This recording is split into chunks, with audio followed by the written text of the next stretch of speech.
Welcome to this lecture on Muscle Med 101. In this video, we will learn about neuromuscular adaptation to aerobic exercises. पिछली video में हमने पढ़ा था adaptations to resistance exercises. तो resistance exercises के लिए हमारा गोल था मैक्सिमम साइज गेन करना और स्ट्रेंथ गेन करना, और हमारी बॉडी हमको अडेप्ट भी उसी तरह करती है ताकि हम मैक्सिमम स्ट्रेंथ गेन कर सके और मसल साइज गेन कर सकें। अब अगर हम एरोबिक एक्सरसाइजेस कर रहे हैं तो हमारा मेन गोल है हमारी एरोबिक कैपेसिटी बढ़ाना या हमारी एंड्योरेंस बढ़ाना, मतलब हम किसी एक्टिविटी को लॉन्ग टाइम के लिए सस्टेन कर सके। ठीक है, हमारा VO2 मैक्स बढ़ाना। तो जो भी अडेप्टेशंस होंगी वो इस तरीके से होंगी कि हमारी एरोबिक कैपेसिटी बढ़ सके। तो हमारी बॉडी में जो एनर्जी जनरेट करता है वो जगह कौन सी है? वो है माइटोकॉन्ड्रिया। ठीक है, mitochondria is powerhouse of cell. जितने भी सारे प्रोसेसेस हो रहे हैं जैसे कि क्रेब्स साइकिल जिसमें मैक्सिमम ATP जनरेशन होती है वो माइटोकॉन्ड्रिया में होती है।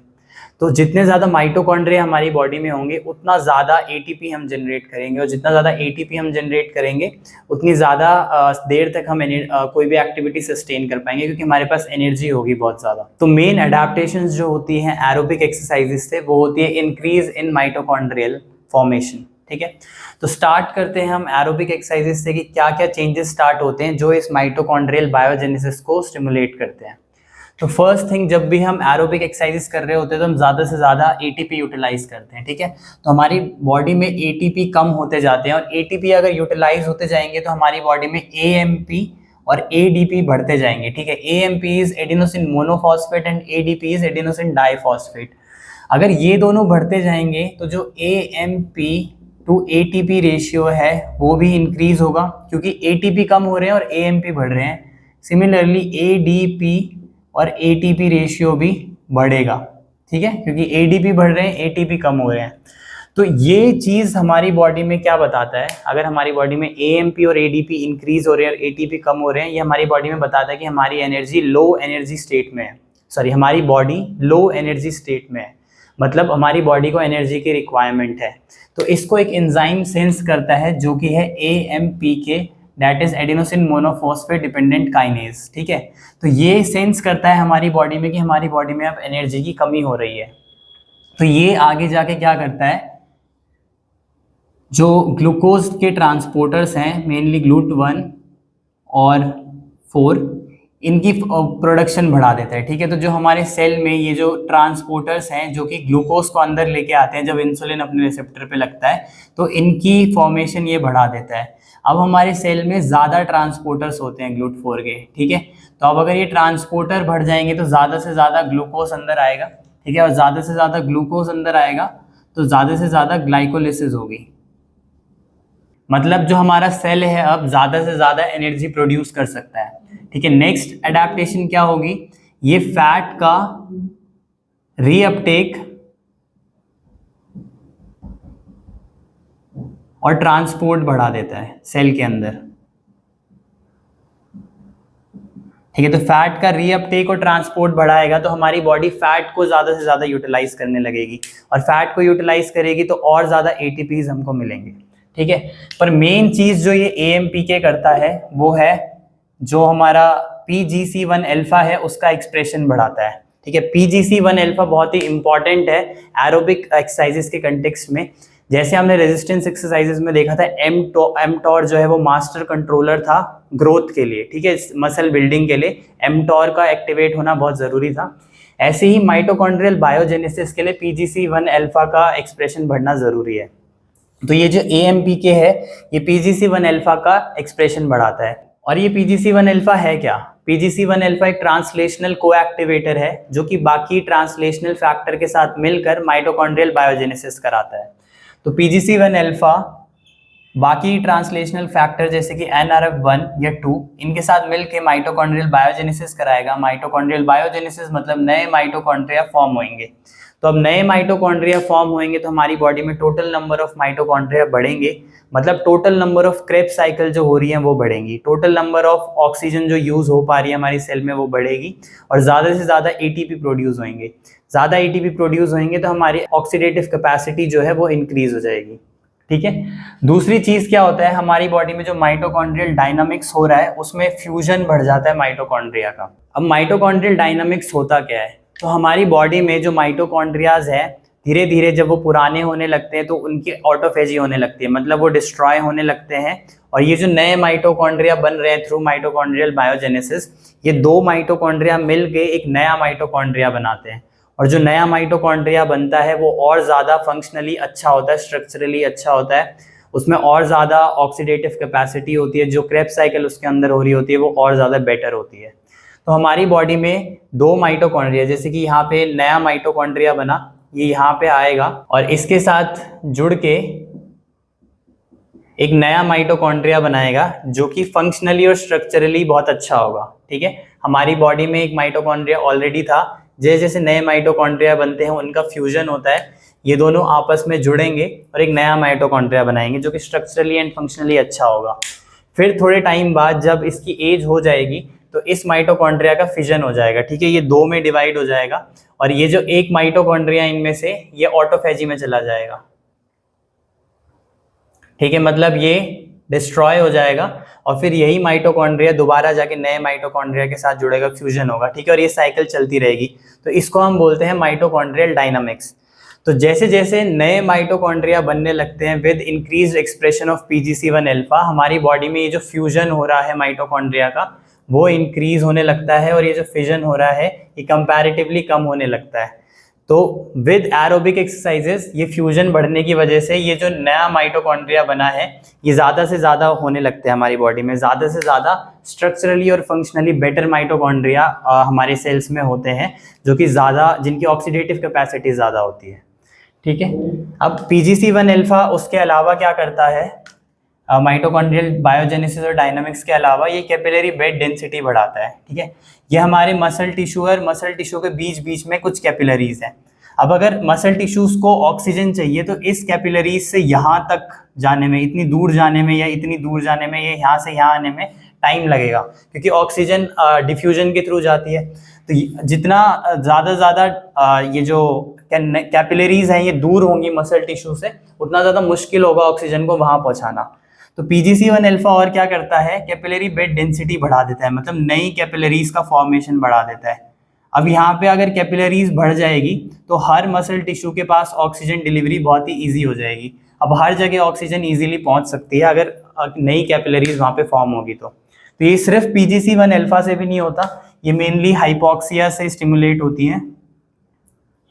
ठीक है, जितना ज़्यादा हमारे मसल टिश्यू में हाइपोक्सिया होता है उतना ज़्यादा न्यू कैपिलरीज फॉर्मेशन होती है, उतना ज़्यादा उनका प्रोडक्शन बढ़ता है।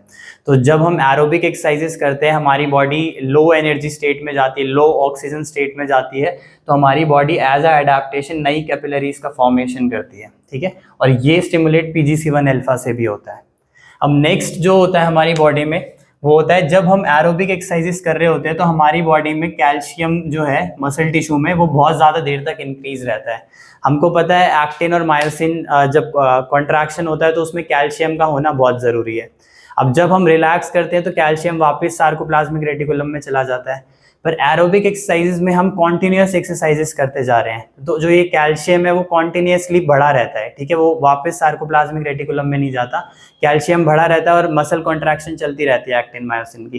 तो ये जो इंक्रीज्ड कैल्शियम है ये CAMK2, ठीक है, जिसको हम बोलते हैं कैल्शियम डिपेंडेंट काइनेज या फिर कैल मॉडुलिन डिपेंडेंट काइनेज, ये एक एंजाइम है, ये इसको स्टिमुलेट करता है। ठीक है, ज़्यादा कैल्शियम जब हमारी बॉडी में होते हैं तो कैल मॉडुलिन K2 इसको सेंस करता है और कैल मॉडुलिन K2 भी PGC1 अल्फा की एक्सप्रेशन को बढ़ा देता है। ठीक है, तो इंक्रीज्ड कैल्शियम जब हमारे मसल टिश्यू में रहता है बहुत लंबे टाइम तक तो ये भी माइटोकॉन्ड्रियल बायोजेनेसिस कराता है। दूसरी चीज़ ये क्या करता है, एक दूसरे एंजाइम को स्टिमुलेट करता है जिसको हम बोलते हैं कैल्सिन्यूरियम। ठीक है, और कैल्सिन्यूरियम क्या करता है, ये जो फाइबर टाइप चेंजेस हो रहे हैं, ठीक है, इनको प्रमोट करता है। हमने रेजिस्टेंस ट्रेनिंग में देखा था कि हमारी बॉडी में जब हम रेजिस्टेंस ट्रेनिंग कर रहे हैं तो fibre type changes, extreme fibre type changes नहीं होते कि 2x से 1 होने 1 से 2x होने लग जाए हमारे फाइबर्स। मेनली क्या होता है, जो हाइब्रिड फाइबर्स है उनका रोल और डिफाइन होने लगता है। ठीक है, और 2x जो है वो 2a में कन्वर्ट होते हैं थोड़े बहुत, या उनके हाइब्रिड फाइबर्स में कन्वर्ट होते हैं। तो सिमिलरली यहाँ पे भी होता है एरोबिक एक्सरसाइजेज में, यहाँ 2x से सीधा का सीधा 1 में नहीं आ जाते हमारे फाइबर्स। ठीक है, ये जो कन्वर्जन चल रही होती है ये इन स्टेट्स में चल रही होती है, हमारे पास प्योर टाइप 1 फाइबर है, फिर हाइब्रिड है, फिर 2A है, फिर हाइब्रिड है, फिर 2X है। तो 2X से सीधा 1 में नहीं चले जाते हमारे फाइबर जब हम एरोबिक एक्सरसाइजेस करते हैं। मेनली होता क्या है कि 2X से कन्वर्जन होता है 2A तक का, क्योंकि 2X से ज़्यादा एरोबिक कैपेसिटी होती है 2A की, ठीक है। और यहाँ पे ये जो हाइब्रिड फाइबर्स हैं इनका थोड़ा थोड़ा रोल इंक्रीज होने लगता है टाइप 1 फाइबर्स की तरफ, और वो डिपेंड करता है हमारी एक्सरसाइज टाइप में, हमारी इंटेंसिटी पे, हमारा जो ड्यूरेशन है एक्सरसाइजेस के उस पे।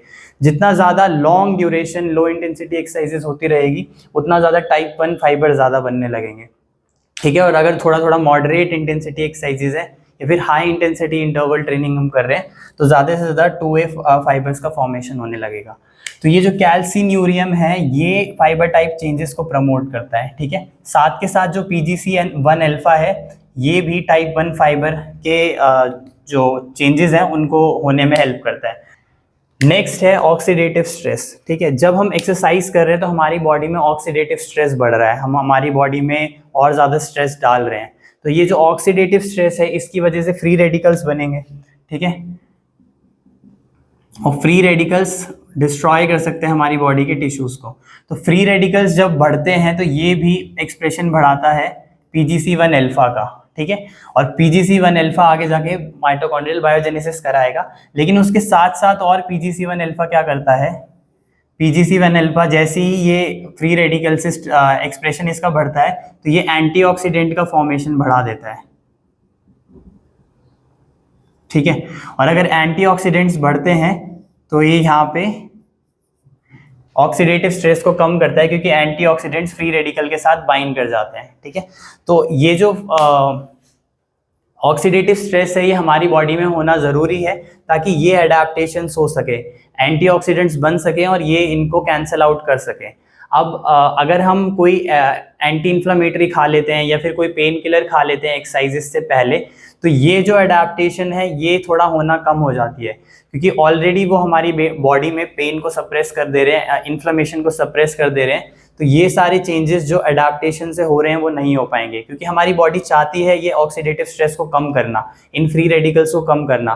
तो वो खुद ही अडेप्ट होके ज़्यादा से ज़्यादा एंटीऑक्सीडेंट्स का फॉर्मेशन करेगी और ज़्यादा से ज़्यादा जो ऑक्सीडेटिव स्ट्रेस है वो अब बॉडी में कम लगेगा, ठीक है। नेक्स्ट हम देखेंगे P38 माइटोजन एक्टिवेटेड प्रोटीन काइनेज।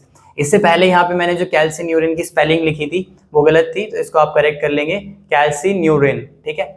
अब यहाँ पे P38 MAPK जो कि मैंने बताया माइटोजन एक्टिवेटेड प्रोटीन काइनेज है, ये एक सिग्नलिंग प्रोटीन है, ठीक है। जब हम एंड्योरेंस एक्सरसाइजेस करते हैं या फिर एरोबिक एक्सरसाइजेस करते हैं तो इसका लेवल बढ़ जाता है, और ये सिग्नलिंग प्रोटीन भी डायरेक्टली हमारे PGC1 अल्फा को PGC1 अल्फा के एक्सप्रेशन को बढ़ाता है। नेक्स्ट है हमारे पास NF कापा बी। तो ये एक ट्रांसलेशनल फैक्टर है जो कि प्रो इन्फ्लेमेटरी साइटोकाइंस का फॉर्मेशन बढ़ाता है, ठीक है। जब भी हमारी बॉडी में स्ट्रेस आता है तो NF-kB का जो एक्सप्रेशन है वो बढ़ता है और हमारी बॉडी में इन्फ्लेमेटरी साइटोकाइंस बढ़ते हैं। तो जब हम एक्सरसाइज करते हैं तो एक्यूटली ये बहुत ज़्यादा इंक्रीज होता है, क्योंकि ये चाहिए होता है रिपेयर के लिए, ठीक है, और हीलिंग के लिए, क्योंकि ये जो इन्फ्लेमेटरी साइटोकाइंस है यहाँ पे इम्यून रिस्पॉन्सेज जनरेट करेंगे और वहाँ पे जो भी इंजरीज हुई हैं, मसल टिश्यू डैमेज हुआ है उसकी हीलिंग में हेल्प करेंगे। लेकिन अगर ये क्रॉनिकली बढ़ा रहता है, जैसे कि कुछ कंडीशंस में, जैसे कि ऑस्टियोआर्थराइटिस, तो वहाँ पे फिर ये जॉइंट को डिस्ट्रॉय करने लगता है। तो इनिशियली जब हम एक्सरसाइज करते हैं, मेनली रेजिस्टेंस एक्सरसाइज, ये इंक्रीज होता है और प्रो इन्फ्लेमेटरी साइटोकाइंस का रिलीज करवाता है, वहाँ पे उनकी फॉर्मेशन बढ़ाता है। इनिशियली तो ये ज़रूरी होता है रिपेयर एंड हीलिंग में, ठीक है, लेकिन क्रॉनिकली अगर ये ज़्यादा बढ़ा रहे तो फिर ये हमारे जॉइंट्स में डिग्रेडेशन कर सकता है। इसीलिए ये जो PGC1 अल्फा है, ये जो इंक्रीज हो रहा है, ये यहाँ पे क्या करता है, NF कापा बी को इनहिबिट करता है, ठीक है, और ये इसके जो प्रो इन्फ्लेमेटरी साइटोकाइंस का फॉर्मेशन है उसको कम कर देता है। तो विद एरोबिक एक्सरसाइजेस हम प्रो इन्फ्लेमेटरी साइटोकाइंस के रिलीज को भी कम कर सकते हैं ताकि हमारी जॉइंट डिस्ट्रक्शन कम हो सके। तो जैसे कि हमने रेजिस्टेंस एक्सरसाइजेस में देखा था कि जॉइंट में वो अच्छा काम कर रहा है, वो प्रो इन्फ्लेमेटरी साइटोकाइंस को कम कर रहा है, ऐसी एरोबिक एक्सरसाइजेस से भी प्रो इन्फ्लेमेटरी साइटोकाइंस कम होते हैं, क्योंकि NF कापा बी का एक्सप्रेशन कम हो जाता है। तो इसीलिए अभी हम इसको जॉइंट के अंदर भी डाल देते हैं, जो कि हम अभी बाद में पढ़ेंगे, ठीक है, कि जॉइंट में ये साइटोकाइंस को कम कराता है और MMPs को कम कराता है, ठीक है, ताकि जॉइंट डिग्रेडेशन कम हो, जो PGC1 अल्फा का इंक्रीज है वो। अब नेक्स्ट आता है इंक्रीज फैट ऑक्सीडेशन। हमने यहाँ पे देखा था कि जो AMPK है वो फैट रीअपटेक और ट्रांसपोर्ट बढ़ा रहा था, ठीक है, और हमें ये भी पता है कि अब हमारी बॉडी में ज़्यादा से ज़्यादा न्यू कैपिलरी फॉर्मेशन हो रही है। तो अब यहाँ पे ज़्यादा से ज़्यादा कैपिलरी फॉर्मेशन हो रही है, ज़्यादा ब्लड फ्लो इंक्रीज हो रहा है और हमारा फैट का रीअपटेक और ट्रांसपोर्ट भी बढ़ रहा है। इसी वजह से जो फैट का ऑक्सीडेशन है वो इंक्रीज होने लगेगा, ठीक है। फैट का ऑक्सीडेशन अगर इंक्रीज होगा तो हमारी बॉडी कार्ब्स की जगह फैट को यूटिलाइज करने लगेगी एनर्जी के लिए। तो ये जो सबस्ट्रेट है जो एनर्जी के लिए बॉडी लेती है, अब वो ज़्यादा से ज़्यादा फैट को लेने लगेगी। तो जितना ज़्यादा हम long duration low intensity exercises करते हैं उतना ज़्यादा फैट ऑक्सीडेशन इंक्रीज होता है। अब एक और चीज़ रिसर्चेज में ये देखा गया है कि जो सिट्रेट सिंथेज है, सिट्रेट सिंथेज एंजाइम है जो कि क्रेब्स साइकिल में हमको चाहिए होता है, ठीक है। सिट्रेट सिंथेज इंक्रीज हो जाता है with aerobic exercises. Citrate synthase increase होने की वजह से भी जो फैट ऑक्सीडेशन है वो इंक्रीज होती है, और अगर सिट्रेट सिंथेज बढ़ रहा है हमारे माइटोकॉन्ड्रिया में तो ज़्यादा से ज़्यादा क्रेब्स साइकिल भी और होएगी, ज़्यादा ऑक्सीडेटिव कैपेसिटी बढ़ेगी। नेक्स्ट हमारे पास आता है लैक्टिक एसिड थ्रेशोल्ड इंक्रीज। मतलब हमारी बॉडी में अब जो लैक्टिक एसिड एक्यूमुलेशन का थ्रेशोल्ड है वो इंक्रीज होता जाता है। हम जैसे जैसे एरोबिक एक्सरसाइजेस करते रहते हैं हमारी बॉडी में उतनी ही फटीग कम होती जाती है, उतनी सोरनेस कम होती जाती है। ये इसीलिए क्योंकि अब उसका थ्रेशोल्ड इंक्रीज हो रहा है, और इसके थ्रेशोल्ड इंक्रीज होने का रीजन भी आपको ऊपर ही पता चल गया है, क्योंकि यहाँ ब्लड फ्लो इंक्रीज हो रही है, ज़्यादा ऑक्सीजन यहाँ पे आ रहा है, जो अब यहाँ पे एलिमिनेशन होगा लैक्टिक एसिड का वो भी बहुत ईजी होगा, ज़्यादा माइटोकॉन्ड्रियाज हैं, ज़्यादा एरोबिक जो रेस्पिरेशन है वो होएगी, एनारोबिक रेस्पिरेशंस कम होएंगी, लैक्टिक एसिड वैसे ही कम फॉर्म होएगा। तो ये यहाँ पे एक और एडेप्टेशन होती है। ये एडेप्टेशन हमने रेजिस्टेंस एक्सरसाइज में रह गई थी बतानी। रेजिस्टेंस एक्सरसाइजेज में भी हमारी बॉडी और रेजिस्टेंट बनती जाती है इस लैक्टिक एसिड से, ठीक है। हमारी बॉडी में जो नए मसल्स बन रहे थे, नए सार्कोमेर्स बन रहे थे, वो हमारी बॉडी को और रेजिलिएंट बनाते हैं इस इंक्रीज लैक्टिक एसिड से, ठीक है। तो हमारी बॉडी में जो सोरनेस है वो कम होने लगती है और फटीग जो है वो कम होने लगती है। अब यहाँ पे ये सारी पॉजिटिव चीज़ें थी जो हो रही थी विद एरोबिक एक्सरसाइजेस। अब यहाँ पे अगर हम सिर्फ एंड्योरेंस ट्रेनिंग करेंगे तो यहाँ पे एक और चीज़ जो हमने रेजिस्टेंस ट्रेनिंग में भी जिसकी बात करी थी, ये जो AMPK है ये mTORC1 का जो एक्टिवेशन है उसको कम करता है, ठीक है। तो ये नेगेटिवली इम्पैक्ट करता है mTORC1 को और प्रोटीन सिंथेसिस को कम करता है। अब मसल प्रोटीन सिंथेसिस कम बनेगा तो हम मसल बिल्डिंग नहीं कर पाएंगे ज़्यादा। तो जो लॉन्ग डिस्टेंस रनर होते हैं जो सिर्फ एंड्योरेंस ट्रेनिंग करते हैं उनमें मसल लॉस देखने को मिल सकता है ड्यू टू AMPK। पर अगर हम एंड्योरेंस ट्रेनिंग को या एरोबिक ट्रेनिंग को एनारोबिक ट्रेनिंग के साथ कंबाइन कर देते हैं तो हमको दोनों के पॉजिटिव इफेक्ट्स मिलते हैं। मसल प्रोटीन सिंथेसिस भी साथ साथ हो रहा होता है, और जो ये एरोबिक कैपेसिटी हमारी इंक्रीज हो रही है वो भी एडाप्टेशन हमारी बॉडी में हो रही होती है। अब जैसे कि हमने बाकी स्केलेटल स्ट्रक्चर्स के बारे में भी बात करी थी, तो हम इसमें भी देखें तो रेजिस्टेंस एक्सरसाइजेस टेंडन में ओवरऑल कोलेजन टर्नओवर बढ़ा देती है। रेजिस्टेंस एक्सरसाइजेज में तो हमने देखा था कि जिस मसल पे जिस टेंडन पे मैक्सिमम लोड पड़ रहा है उस टेंडन पे लोड डिपेंडेंट फैशन में कोलेजन जो प्रोडक्शन है वो बढ़ जाएगा। लेकिन एरोबिक ट्रेनिंग में एज सच हैवी लोड किसी एक चीज पे नहीं पड़ रहा है, ठीक है। तो इसमें ओवरऑल बॉडी का जो कोलेजन टर्नओवर है वो इंक्रीज हो जाता है। थोड़ा थोड़ा कोलेजन पूरी बॉडी में ही इंक्रीज होने लगता है, हमारी टेंडन की हेल्थ इंप्रूव होने लगती है। बोन में देखें तो बोन में स्टडीज में देखा गया है कि जो स्क्लेरोस्टिन का लेवल है वो कम होने लगता है जब हम एरोबिक एक्सरसाइजेस करते हैं। तो स्क्लेरोस्टिन एक प्रोटीन है जो कि बोन डिग्रेडेशन कराता है, ठीक है। स्क्लेरोस्टिन को ऑस्टियोसाइट्स रिलीज करते हैं। तो अगर स्क्लेरोस्टिन कम होगा तो बोन डिग्रेडेशन कम होगी, और बोन डिग्रेडेशन कम होगी तो बोन मिनरल डेंसिटी इंक्रीज होगी। तो इनडायरेक्टली बोन मिनरल डेंसिटी भी इंक्रीज करता है, ठीक है। ओवरऑल कोलेजन टर्नओवर बढ़ाता है, और जॉइंट में हमने देख ही लिया कि इन्फ्लेमेटरी साइटोकाइंस को कम करता है। तो इस पूरे को सम अप करें हम तो विद एरोबिक ट्रेनिंग हमारी एरोबिक कैपेसिटी इंक्रीज होती है, हमारी ऑक्सीडेटिव कैपेसिटी इंक्रीज होती है, नए माइटोकॉन्ड्रिया फॉर्म होते हैं, अच्छे माइटोकॉन्ड्रिया फॉर्म होते हैं, ज़्यादा से ज़्यादा क्रेब्स साइकिल हमारी बॉडी में होने लगती है, जो फैट ऑक्सीडेशन है वो इंक्रीज हो जाता है, हमारी बॉडी फैट ज़्यादा से ज़्यादा यूटिलाइज करने लगती है एनर्जी के लिए, हमारी बॉडी और एफिशिएंट हो जाती है ग्लूकोज अपटेक में, ठीक है। और और एफिशिएंटली ग्लूकोज को यूज़ करती है। हर बार ग्लूकोज को यूज़ नहीं करती, फैट्स को यूज़ करती है, और जब नीड होती है ग्लूकोज को यूज़ करने की तो वो उसको ईजिली यूज़ कर सकती है, क्योंकि अब हमारे पास ज़्यादा ट्रांसपोर्टर्स हैं। ठीक है, हमारी बॉडी में एंटीऑक्सीडेंट्स कम होने लगते हैं, एंटीऑक्सीडेंट्स इंक्रीज होने लगते हैं, जिसकी वजह से फ्री रेडिकल्स इंक्रीज होने लगते हैं। जो इन्फ्लेमेटरी एक्शन है हमारी बॉडी में वो कम होने लगता है, सप्रेस होने लगता है विद एरोबिक ट्रेनिंग। अब जो भी अडेप्टेशंस होती हैं हमने दोनों देखा, हमने एरोबिक ट्रेनिंग भी देख लिया, हमने रेजिस्टेंस ट्रेनिंग भी देख लिया। ठीक है, अब ये जो भी अडेप्टेशन है वो स्पेसिफिकली एक चीज में नहीं होती, मिक्स्ड अडेप्टेशंस होती है दोनों में। हमारी टाइप ऑफ ट्रेनिंग पे डिपेंड करता है, हमारी ड्यूरेशन ऑफ ट्रेनिंग पे डिपेंड करता है, हमारी इंटेंसिटी ऑफ ट्रेनिंग पे डिपेंड करता है कि क्या क्या अडेप्टेशंस हमारी बॉडी में होंगी। जितना ज़्यादा एरोबिक ट्रेनिंग की तरफ हम झुकते जाएंगे उतने ज़्यादा ये वाली अडेप्टेशंस होंगी, और जितना ज़्यादा रेजिस्टेंस ट्रेनिंग की तरफ हम चलते जाएंगे उतना ज़्यादा वो वाली अडेप्टेशंस होंगी। ठीक है, अब बीच में कुछ एक्टिविटीज़ या कुछ एक्सरसाइजेज होती हैं, जैसे कि हाई इंटेंसिटी इंटरवल ट्रेनिंग, या फिर वो एक्टिविटीज़ जिनमें एनारोबिक रेस्पिरेशन हमको करना होता है, लेकिन इतना ज़्यादा वेट लिफ्ट हम नहीं कर रहे होते हैं। जैसे कि अगर हम छोटे स्प्रिंट्स के बाउट्स कर रहे हैं जल्दी जल्दी जल्दी जल्दी, ठीक है, और या फिर हाई इंटेंसिटी इंटरवल ट्रेनिंग कर रहे हैं, तो इसमें हम एनारोबिक रेस्पिरेशन में बहुत ज़्यादा डिपेंडेंट रहते हैं। जो हमारा एटीपी फॉस्फोक्रिएटिन सिस्टम है वो बहुत ज़्यादा यूज़ होता है, तो उसमें अडेप्टेशन उस हिसाब से होती है।